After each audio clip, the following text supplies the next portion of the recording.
આપણા વડીલો સંબંધ કરતા હતા ને, જોવાનો રિવાજ જ નહોતો. વડીલો સંબંધ કરે ફાઇનલ. હા, એ તો ઘરે આવીને ઘૂંઘટ ખોલ્યા ત્યારે ખબર પડે કે આ આપણા ભાઈ બોલો રાણી બાદશાહ જે હોય આમાં આખી જિંદગી રમવાનું છે આપણે.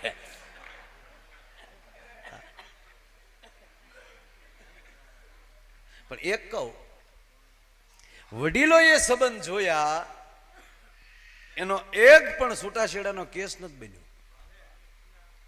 કારણ કે જાત જોઈને આવતા હતા, જોઈને હોરીએ જાત લાજાળા લોપે નહીં, પડી પટોળે ભાતી ફાટે પણ ફીટે નહીં. એક પણ છૂટાછેડાનો કેસ નથી એમાં. આ જોઈને કર્યું એમાં ઘણા. કારણ કે હામાં બે છેતરવાના ધંધા ચાલુ કર્યા. કોકના બંગલામાં ભાઈનો બંગલો દેખાડ્યો આપણે, નગર ભાઈ અહીંયા પોતા મારતો હોય, પછી પોતાનો છે એટલે ક્યાંનો પોતાનો છે, આ બંગલો પોતાનો છે, પોતા મારવાનો છે. આપણે આખું સમજ્યા જ નહીં.